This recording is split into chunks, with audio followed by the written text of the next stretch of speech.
अध्याय 15 love in the air भाग 2 14 फरवरी 2009 Valentine's day. शनिवार का दिन था, जिसका मतलब था प्रिया और मानव के लिए छुट्टी। काजल की क्लासेस थीं, लेकिन मैंने उसे पहली बार क्लास बंक करने के लिए मना लिया। हमने सुबह 8 बजे जल्दी मिलने का फैसला किया। सुबह 6 बजे मैं और मानव जाग गए। मानव को तैयार होने में 90 मिनट लगे। सुबह 7:30 बजे हम फ्लैट से निकल गए। अक्की को हमारी डेट के बारे में कुछ नहीं पता था। हम उसे सब कुछ बता देते थे, लेकिन करने के बाद। ठीक 8 बजे हम सब एमपी नगर में मिले।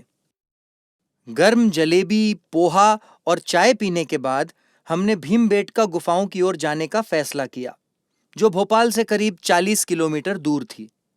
हमने उस जगह को उसके ऐतिहासिक महत्व की वजह से नहीं, बल्कि उस जगह की प्राइवेसी की वजह से चुना था।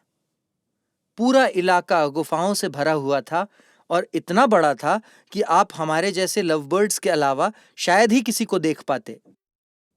दोपहर 12 बजे हमारे प्लान के अनुसार मैं और मानव अपनी गर्लफ्रेंड्स के साथ वहां खो गए। काजल के साथ 1 घंटा घूमने के बाद हम एक गुफा में बैठ गए। हम मनुष्य के विकास के बारे में बात कर रहे थे। हम शुरुआती मनुष्य के जीवन की संरचना के बारे में बात कर रहे थे। हम आग के आविष्कार के बारे में बात कर रहे थे। हम उनके द्वारा खाए जाने वाले भोजन के बारे में बात कर रहे थे। हम भीम और उनकी ताकत के बारे में बात कर रहे थे। हम विलुप्त जिंदगी के बारे में बात कर रहे थे, ना कि उस जिंदगी की जो हम जी रहे थे। हे भगवान, मैं क्या बात कर रहा हूं, मैंने खुद से कहा और टॉपिक को संगीत पर बदल दिया। हालांकि इतने कम समय में इतनी लंबी यात्रा आग के आविष्कार से लेकर वर्तमान समय के संगीत तक करना मुश्किल था, लेकिन ये रोमांटिक गाने थे जिनकी वजह से इसे बदलना बहुत आसान हो गया था। रोमांटिक गानों से हमारे अपने रोमांस को शुरू करने में सिर्फ 10 मिनट लगे। मैंने काजल का हाथ पकड़ा और उसके होठों की ओर बढ़ा। वो हिचकिचाई, लेकिन ज्यादा देर नहीं। वो भी मेरी ओर बढ़ी ताकि मैं उसे आसानी से पकड़ सकूं। मैं उसे चूम रहा था और साथ ही उसका लिप ग्लॉस खा रहा था। मैंने अपना दायां हाथ उसके बाएं कान पर रखा और बायां हाथ उसकी कमर पर। मेरे होंठ उसके होठों को महसूस करने लगे। मैंने उसे कसकर पकड़ा और जवाब में उसने मेरे बाल पकड़ लिए। हम मिस्र के पिरामिड के पत्थरों से भी ज्यादा करीब आ गए थे। मैं उसकी दिल की धड़कन साफ सुन सकता था, जो सामान्य से तेज धड़क रही थी। मेरे हाथ धीरे धीरे उसकी टी शर्ट के नीचे जा रहे थे। यहां वहां घूमने के बाद मेरे हाथ अपनी मंजिल पर पहुंच गए। मैंने उसके ब्रा की हुक खोल दी। उसने मुझे नहीं रोका। मैं भी भूल गया कि हम गुफा में बैठे हैं। हम इतने जुनून से प्यार कर रहे थे कि फरवरी के महीने में हमें पसीने आने लगे। आज के लिए बस बहुत है, काजल ने कहा, जबकि मैं उसे किस करने और काटने में व्यस्त था। हो गया, बस करो, उसने कहा। मैंने फिर से उसकी बात को नजरअंदाज कर दिया। रुको, उसने कहा। बस 2 मिनट, मैंने जवाब दिया। कोई आ जाएगा, उसने कहा। मेरे हाथ इतने नशे में थे कि उन्हें पता नहीं चल रहा था कि वो कहां जा रहे हैं। वो उसकी जीन्स की तरफ बढ़े और उसकी जिप खोल दी। जैसे ही मेरे हाथ पार्क होने वाले थे, धमाका, वो टकरा गए। काजल ने मुझे धक्का दिया। शायद वो डर गई थी। सॉरी, तुम्हें चोट तो नहीं लगी? उसने घबराई आवाज में पूछा। नहीं, मुझे नहीं, लेकिन मेरे दिल को लगी, मैंने जवाब दिया। सॉरी, मैं डर गई थी, उसने कहा। यही वजह थी कि उसने मुझे धक्का दिया था। मैं मजाक कर रहा था बाबा, मैंने स्थिति को हल्का करने की कोशिश की। सॉरी, उसने नम आंखों से कहा। बिना कुछ कहे मैंने उसे गले लगाया ताकि वो रिलैक्स हो जाए। लेकिन रिलैक्स होने के बजाय वो रोने लगी और बार बार सॉरी कहने लगी। अब मुझे उसके लिए बुरा लगने लगा। मैं खुद को उस स्थिति के लिए दोषी मानने लगा। मैंने माहौल को शांत किया और उसी जगह वापस बैठ गया, उसका हाथ पकड़कर। मानव ने दोपहर 3:30 बजे हमें ढूंढ लिया, लेकिन प्लान के मुताबिक उसे हमें 2:30 बजे ढूंढना था। उसके पसीने से भरे चेहरे ने उसकी देरी की वजह बता दी। वो शर्मा रहा था और मुझसे आंखें मिलाने से बच रहा था।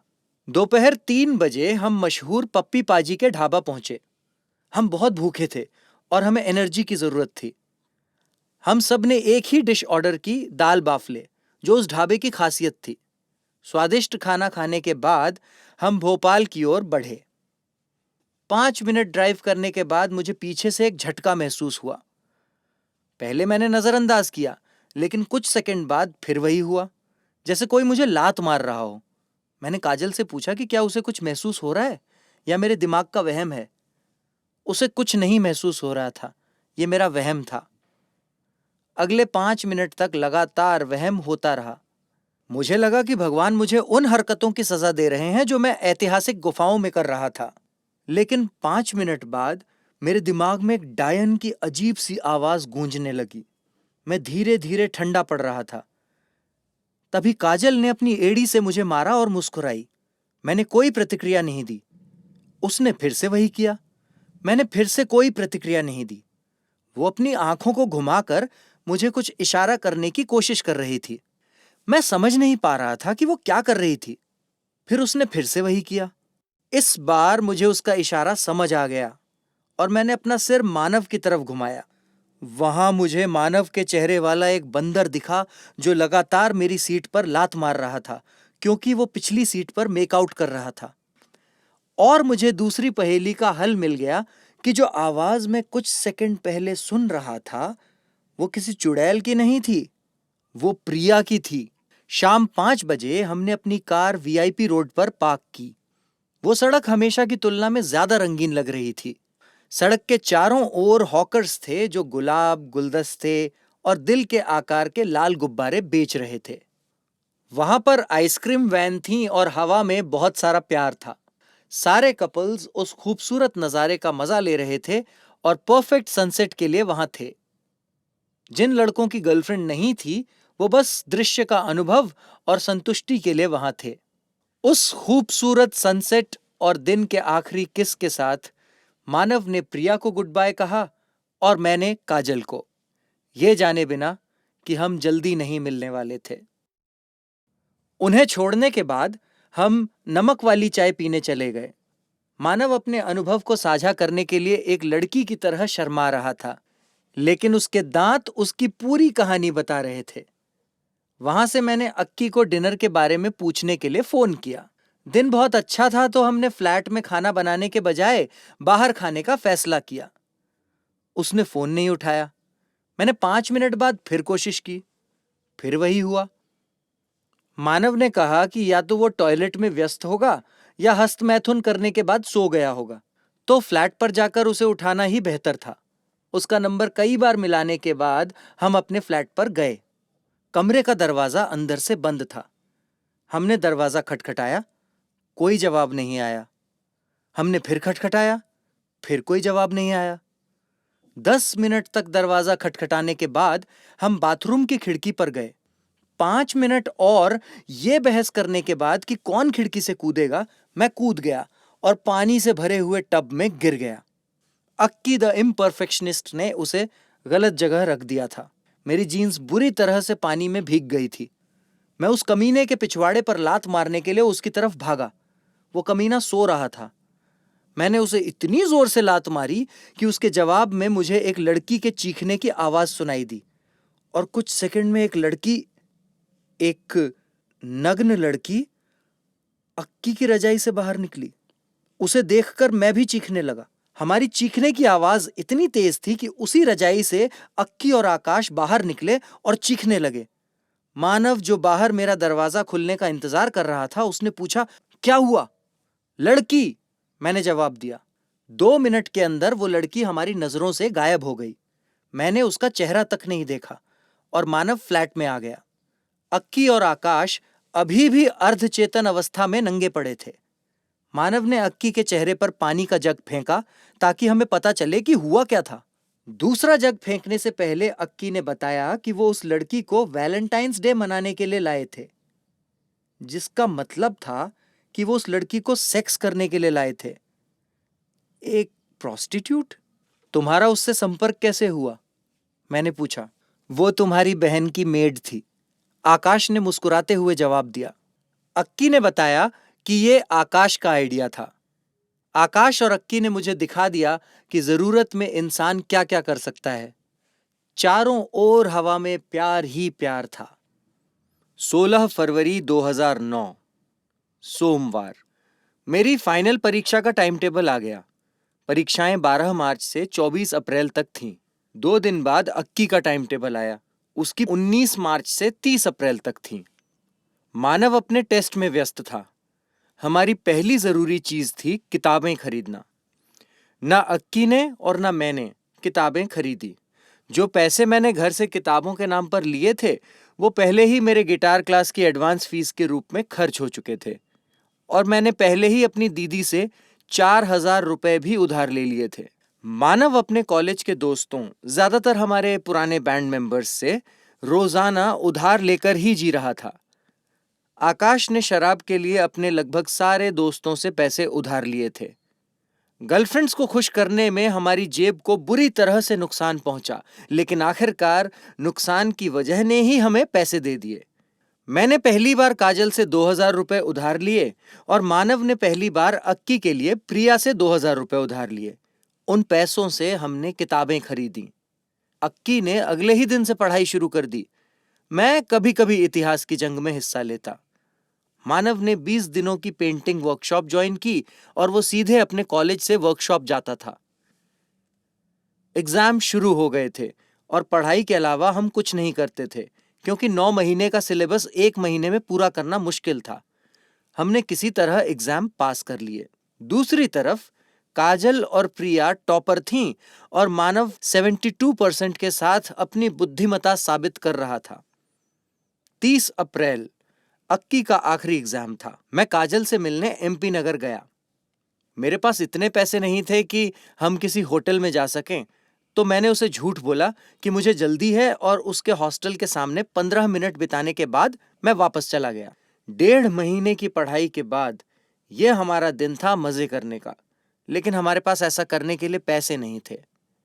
हमारे पास कमरे में रुकने के अलावा कोई विकल्प नहीं था। हमने हॉरर मूवी ग्रज देखी और हर बार जब हमारे कमरे का चूहा पास से गुजरता हम पागलों की तरह चिल्लाते। मई का महीना था। काजल, प्रिया, मानव अपने एग्जाम में व्यस्त थे। आकाश का रूममेट अपने गांव चला गया तो अक्की और मैं उसके हॉस्टल गए ताकि उसके मेस से मुफ्त खाना मिले। आकाश ने अपने जूनियर को रोज हमारे लिए 3 प्लेटें लाने का आदेश दिया। वहां 1 हफ्ता बिताने के बाद हम अपने फ्लैट पर वापस आ गए।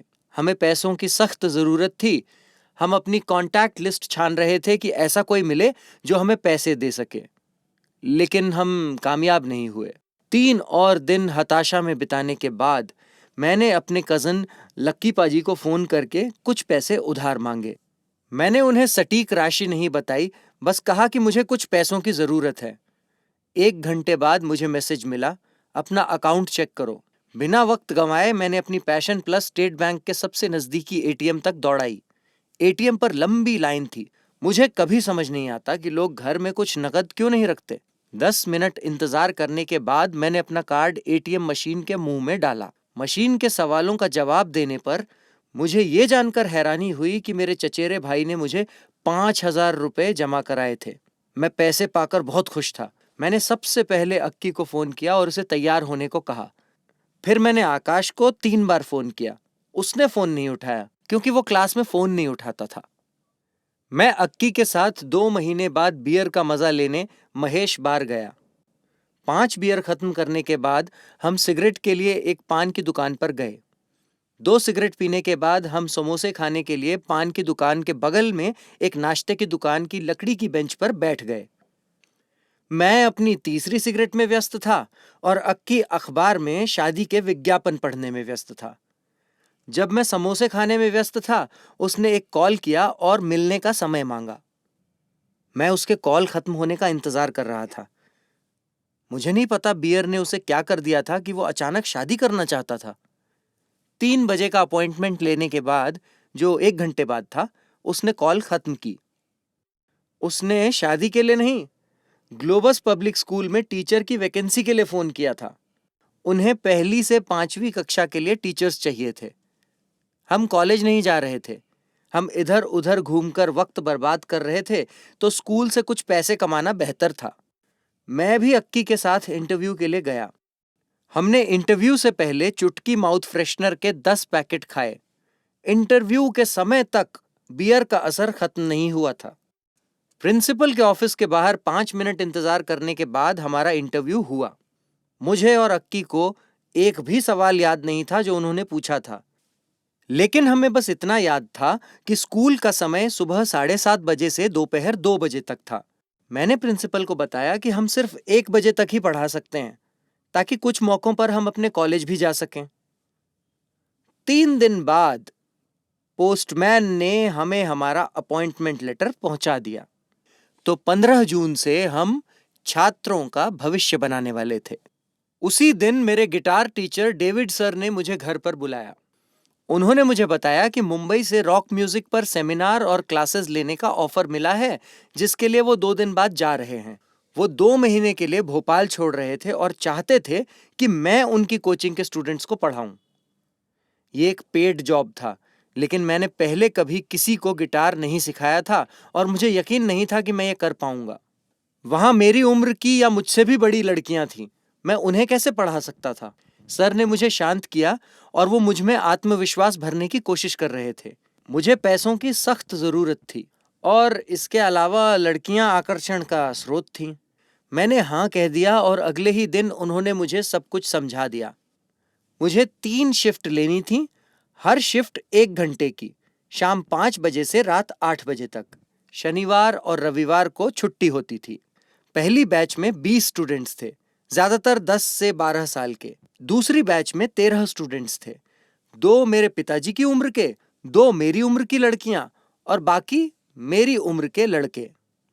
तीसरी बैच सबसे शानदार थी, जो खास तौर पर महिलाओं के लिए थी। उस बैच में 12.5 स्टूडेंट्स थे, 7 मेरी उम्र की खूबसूरत लड़कियां, 3 मेरी माँ की उम्र की आंटियां, 2 नई नवेली शादीशुदा औरतें और एक 5 साल का छोटा लड़का जिसकी उंगलियां गिटार की तार दबाने के लिए बहुत नर्म थीं। अगले दिन सर पंजाब मेल से मुंबई चले गए और मैं स्ट्रिंग क्लासेस का टीचर बन गया। पहले मैंने मानव को स्कूल की बात से चौंकाया, फिर कोचिंग की बात बताई। आकाश सरप्राइज होने की बजाय खुश था, क्योंकि उसे कोई ऐसा मिल गया जिससे वो पैसे उधार ले सकता था। 15 मई 2009, मेरे पढ़ाने का पहला दिन। मैं नर्वस था, लेकिन वो दिन यादगार था। मैंने उन सभी को एक गाने की नई धुन सिखाई ताकि उनमें आत्मविश्वास भर सकूं। जो लोग स्केल के बारे में कुछ नहीं जानते थे, वो भी आसानी से गाने का इंटरल्यूड बजा सकते थे। 22 मई, शुक्रवार को काजल के एग्जाम खत्म हो गए। अगली सुबह वो छुट्टियों में सागर वापस जा रही थी। गिटार क्लासेस की वजह से मैं उससे मिल नहीं पाया और अगली सुबह उसकी माँ उसे लेने आ गईं, तो मेरा उसे गुड बाय कहने का मौका छूट गया। उसी दिन मानव के एग्जाम खत्म हो गए और प्रिया भी रविवार रात को अपने होम टाउन इंदौर वापस जा रही थी। मुझे गिटार क्लासेस से पैसे मिले थे, तो मैंने मानव से सुपर संडे का प्लान करने को कहा। मानव ने प्रिया को ड्यू वाटर पार्क के लिए पूछा, जो भोपाल से सीहोर हाईवे पर 40 किलोमीटर दूर था। प्रिया ने मानव के प्रस्ताव को ठुकरा दिया, क्योंकि उसे अपने परिवार के लिए जरूरी शॉपिंग और पैकिंग करनी थी। उसने कहा कि वो 2-3 घंटे के लिए मिल सकती है, लेकिन पूरा दिन नहीं बिता सकती। प्रिया के इनकार के बाद मानव ने अपना त्रुप का इक्का मेरे रूप में इस्तेमाल किया। उसने मुझसे प्रिया को फोन करने को कहा। मैं उसकी इच्छा कैसे ठुकरा सकता था? मैंने प्रिया को फोन किया और 30 मिनट तक बात करने के बाद मानव का त्रुप का इक्का काम कर गया। रविवार था। अक्की अपनी माँ से मिलने और मेरी दुकान से सामान लाने इटारसी गया था। सुबह 9 बजे मैंने आकाश को फोन करके पूछा कि क्या वो हमारे साथ आना चाहता है, लेकिन उसने मना कर दिया। 9:15 बजे मैं और मानव दीदी के घर गए। वहां नाश्ता करने के बाद हमने जीजाजी की मारुति 800 ली और प्रिया को लेने गए। रास्ते में मानव ने प्रिया के लिए फूल खरीदे, जो असल में मेरा आइडिया था। मेरे लिए फूल चुंबन का टोकन है और उस दिन मेरी थ्योरी सही साबित हुई। वो फिर से मुझे लात मारने लगे। मेरे लिए ड्राइविंग पर ध्यान देना मुश्किल था। मुझे काजल की याद आ रही थी। वाटर पार्क में अलग अलग पूल्स में सुसु करने और हर रोलर कोस्टर में मानव और प्रिया को किस करते हुए देखने के बाद हम शाम 7 बजे तक भोपाल वापस आ गए।